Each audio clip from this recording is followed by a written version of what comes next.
So in 1915, there was an explorer named Ernest Shackleton. And Shackleton took 27 men on this ship, and he went into the Antarctic Ocean. His ship got stuck in the ice, and over time, the ice crunched his ship, and it sank it to the bottom ocean, and they were all out there in the middle of the ocean living in camps on the floating little foundation pieces of ice in the ocean, just trying to survive.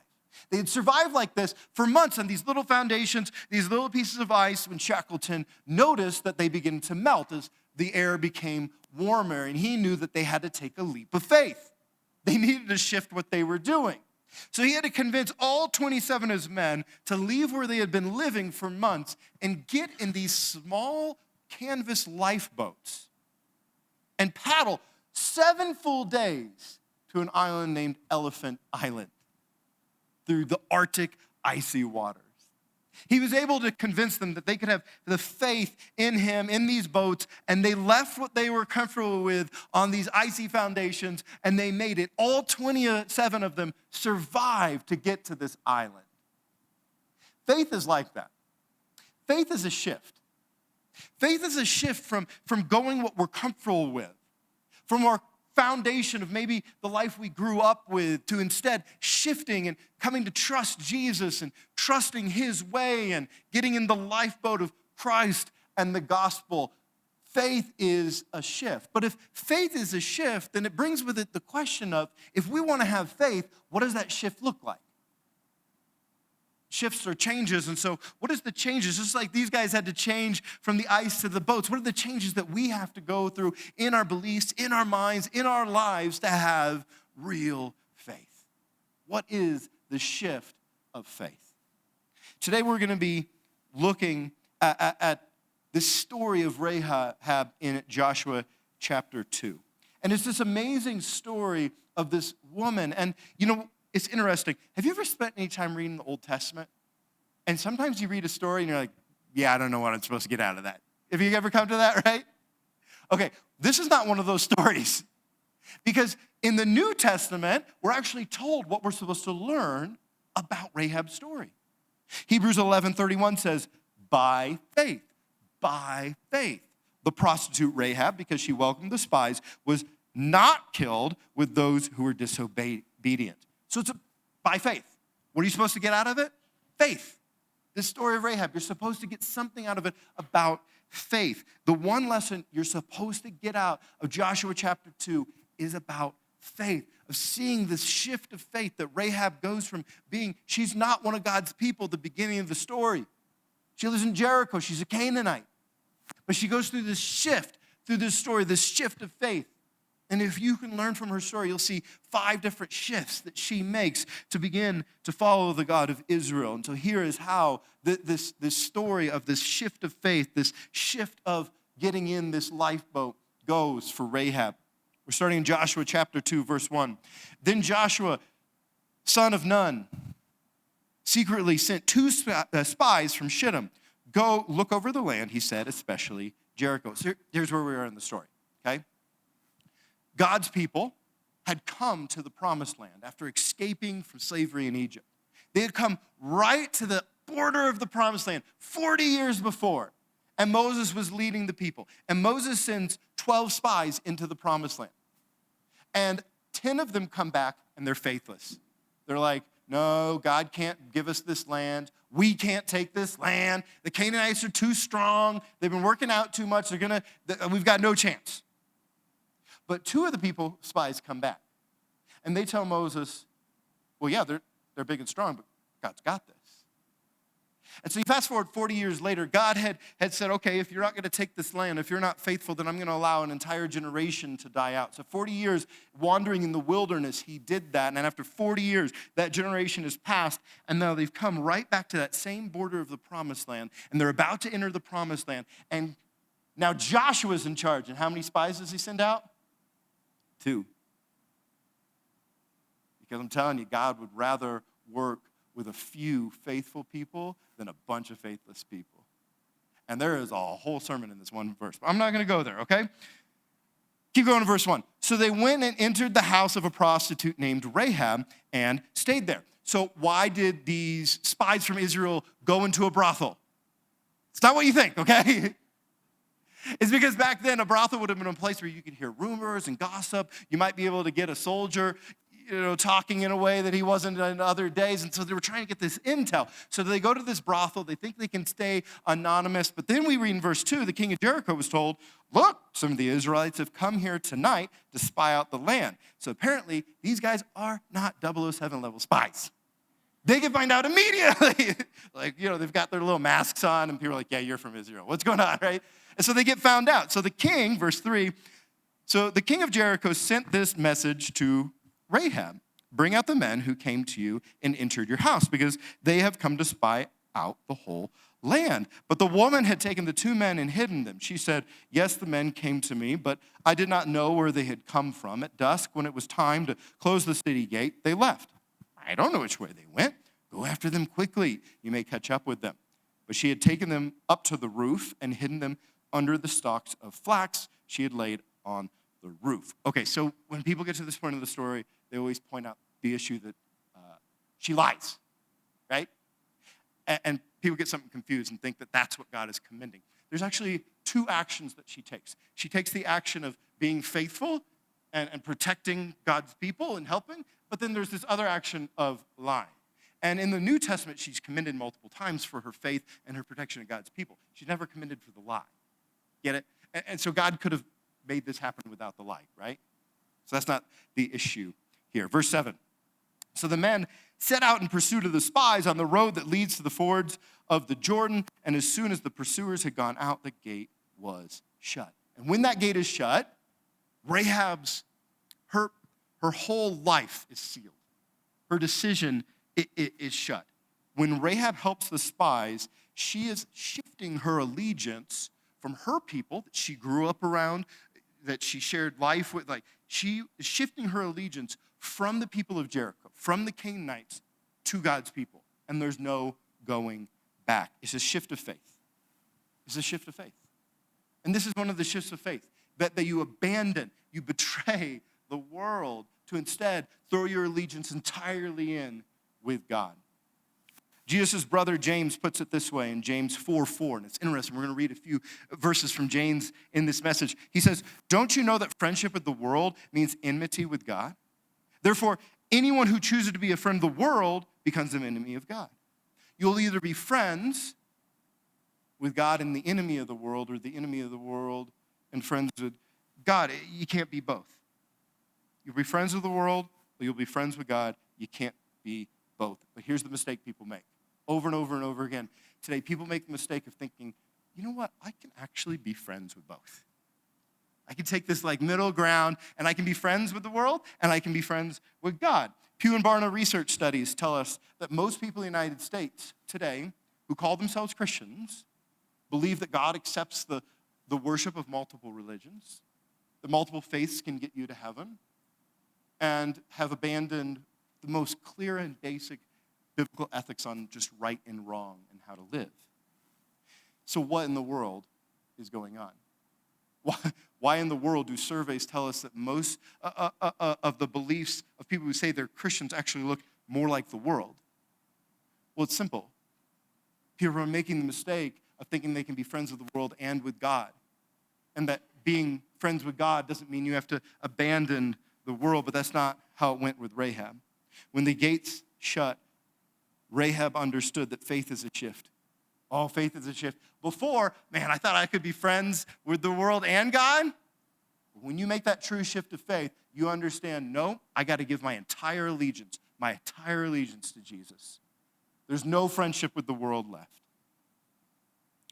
During World War II in 1945, at the Battle of Castle Eyre, a group of German soldiers under Major Joseph Gangel, they're fighting on behalf of the Nazis. They're fighting on behalf of the Germans, and they're fighting this group of Americans at this castle.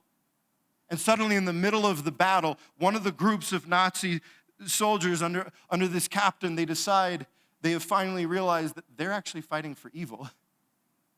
They actually realize we're actually on the wrong team. And so they literally took their stuff and they walked across enemy lines and they went in this besieged castle and they joined the Americans. And they turned their guns around and they started fighting the Nazis they had just betrayed. They were risking their lives. There was a group of innocent French civilians there that had holed up in this castle. And these Germans, they realized, hey, I'm on the side of evil. I'm going to have to betray this. Everything I know, everything I've been a part of, to be able to join the side of good. That's a decision you have to make when you make a shift of faith. There is no more allegiance to the world. There is no more friendship with the ways of the world. It must be shifted. Now my alliance is only with God, even if that means betraying the ways of the world, committing treason with the ways of the world. This is what Rahab does. She has made herself an enemy of Jericho, an enemy of her own king, so she can ally herself with the king, the God of Israel. She could not be friends with both, and neither can we. So this is the first shift of faith, real faith, okay? Before, man, I thought I could be friends with the world and God. But now I realize my only allegiance is with Jesus. That's it. That's it. Verse 8. Before the spies lay down for the night, she went up on the roof and said to them, I know that the Lord has given you this land and that a great fear of you has fallen on us, so that all who live in this country are melting in fear because of you.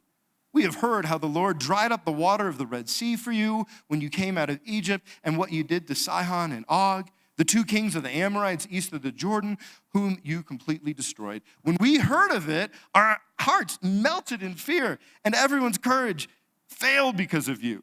For the Lord your God is God in heaven above and on the earth below. There's a shift that happens in Rahab's heart. You got to understand historically what's happened here. 40 years before this moment, when these spies meet Rahab, 40 years before, God had rescued his people out of slavery in Egypt. He had performed 10 supernatural plagues. That stuff wasn't just a Charlton Heston movie. That happened, right? And then he parts the Red Sea, and he destroys the Egyptian army in the Red Sea. And then enemy after enemy of God's people, he defeats over and over and over again. And what Rahab is saying is, for the 40 years since, everybody's been talking about it in her city. Everybody's been talking about it in the nation of Canaan. They're all talking about, they've all heard it. They've heard about this God of Israel. She says in verse 10, we have heard. We have heard. Meaning all the people she knows, they've been hearing about this God of Israel for 4 decades. They've been hearing. But hear the shift in her. Rahab alone responds differently to hearing about God. She says in verse 8, I know that the Lord has given you this land. So do you see the shift? We've all heard, but I know. We've all heard, but I know. All the people in Jericho had heard about God, but they didn't know God for themselves. They didn't know him. While Rahab heard about God, she had believed it for herself. This is such a massive shift of faith. This is what faith takes. It must be going from being, you know what? Oh, I've heard about God from other people. I've heard about God, to I know God. I know Jesus Christ for myself. It's a massive shift that takes place in your heart. Massive shift. Millions of people today, they think that maybe they're a Christian because a long time ago they heard about God from a pastor or a grandma or a friend. Oh yeah, I've heard about him. But that's not faith. Faith means you must know him. It means you shift from actually just hearing about him from someone else to knowing him for yourself. For example, I have heard about Patrick Mahomes. And I bet you have too. Because in the fall, he's on every other commercial, okay? Like he's all over, like how could you not have heard about him? You've probably heard about his statistics. Maybe you've heard he puts ketchup on everything for some weird reason. We've all heard about Patrick Mahomes. But do you know him? No. So I've heard about him, but I know my friend Jason. I know Jason. He's my friend. I know he's a teacher. I know about his sons. I know his sons. I know his wife. So there's a big difference between how I've heard about Patrick Mahomes, right? And how I know my friend Jason. Do you get it? This is the difference you have to have when you make a shift of faith. You have to go from, I've heard about, to I know. I know. It's such a difference. Such a difference. There's millions of people who have heard about Jesus but don't know him. And what's the difference? Well, listen to Rahab. Listen to what she says in verse 11. The Lord your God is God. She doesn't say, oh, I know you think the Lord your God is. No. She says, the Lord your God is God in heaven above and on earth below. Knowing God begins with this confession, begins with belief, begins with knowing who God is. God is not one of many gods. Jesus is not one of many ways. God is the God of heaven and earth, and there is no other. And that is the confession of faith. Here's my second shift of faith. Before, I heard about God from other people. Some other commercials. But now, I know him for myself. He's my friend. He's my friend. Let's keep going. In verse 12, now then, please swear to me by the Lord that you will show kindness to my family, because I have shown kindness to you. Give me a sure sign that you will spare the lives of my father and mother, my brothers and sisters, and all who belong to them, and that you will save us from death. So here the word kindness is the Hebrew word chesed. And it's not the thin kindness that we think of, right? It's more like loyalty or this fierce faithfulness. And so she's saying, hey, I have faith in your God that he will be faithful to me. I have faith that even though I'm betraying my own people, lying to my own king, that my king's not going to be able to kill me because your God will save me. And he's my God too. So now the moment she believes, right? So she puts her faith in God, and the moment she believes, what is her next concern? What's her next concern? Did you pick it up? Who's she thinking about? Family, other people, right? So she believes, and then her immediate concern is others. I got to share this with others. I got to share this grace with others. I got to share this chesed, this kindness, this faithfulness with other people. Faith is a ship. Before, I kept my beliefs to myself. I believed some stuff, I kept it to myself. Oh, but now, I'm not going to heaven alone. I'm sharing my faith. I'm sharing my faith. If you really believe, you share your faith. It's kind of like a few months ago, I got an email. And the email said that I had won $1 million. I know. You know, all I had to do was just click a link and probably send money to a prince or something, but I had won $1 million. And I know what you're thinking.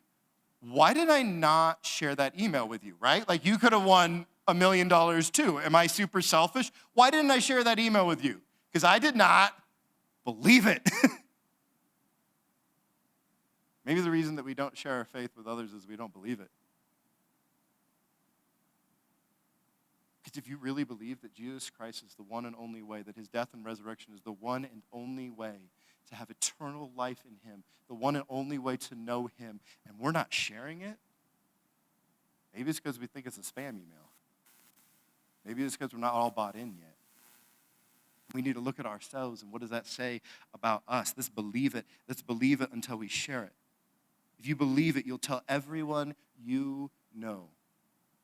Okay, so this part isn't in the text. This is my guess. But there's 4 days. It's really interesting. There's 4 days between this conversation between Rahab and the spies and then the actual fall of Jericho. And the walls come tumbling down. There's 4 days, right? There's 4 days. If you didn't get that joke, you didn't grow up in Sunday school. Good for you. I don't know. 4 days. What do you think she did in those 4 days? Here's my suspicion. She shared about the God of Israel and the salvation he was going to bring with everyone she knew. And so when those walls came tumbling down, my suspicion is her household was full of dozens of people who could barely move. There were so many of them crammed in there because she had gone and shared it with everyone. And my hope is that when I die, there's a household in heaven that's bursting at the seams, just like Rahab's household, of people that I share the gospel with. And my hope is that you can say the same. It's that you shared the gospel. You've shared that salvation in Christ. This is the third shift of faith.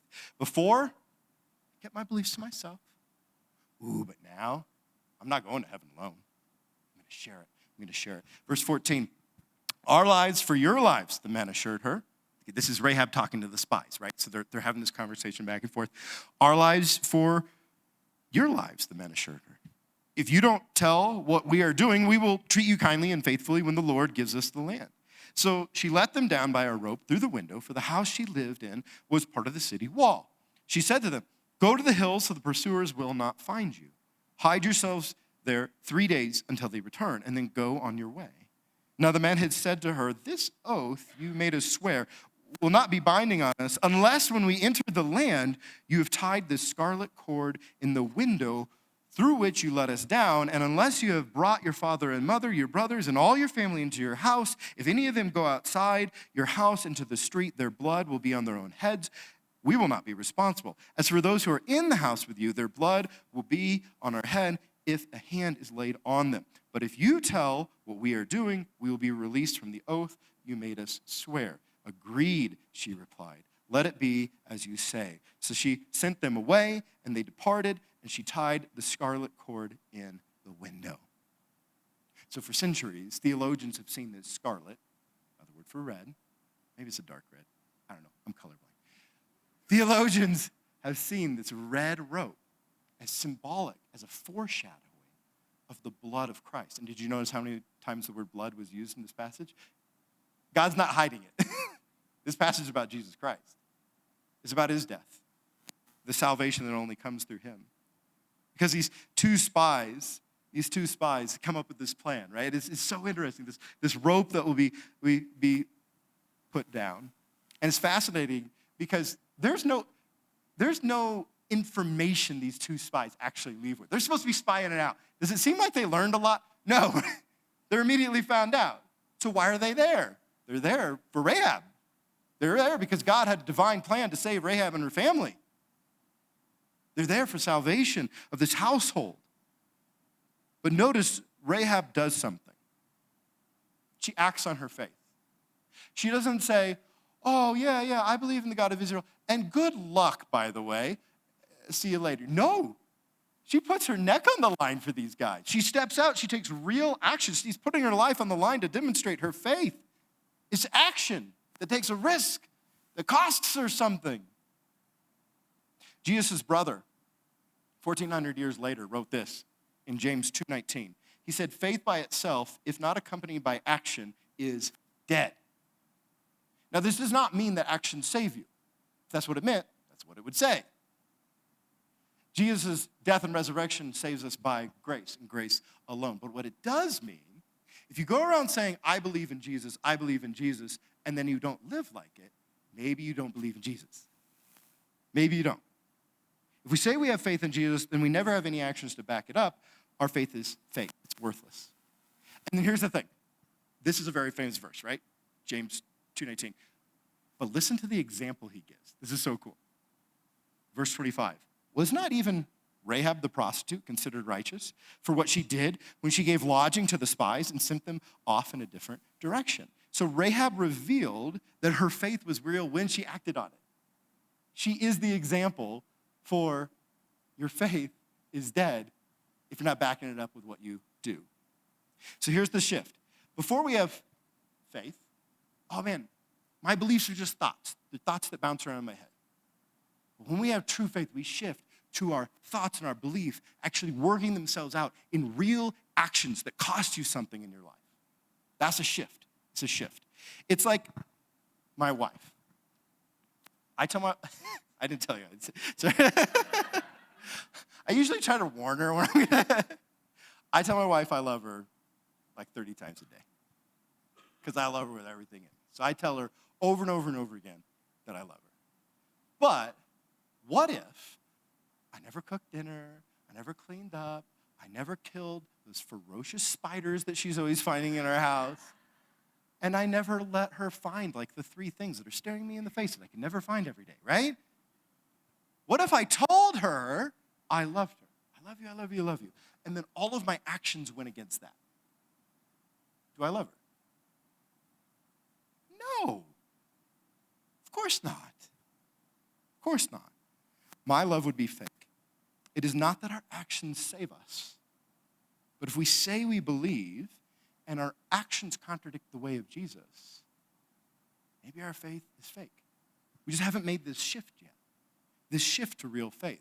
You see, before this shift, oh, my beliefs are only thoughts.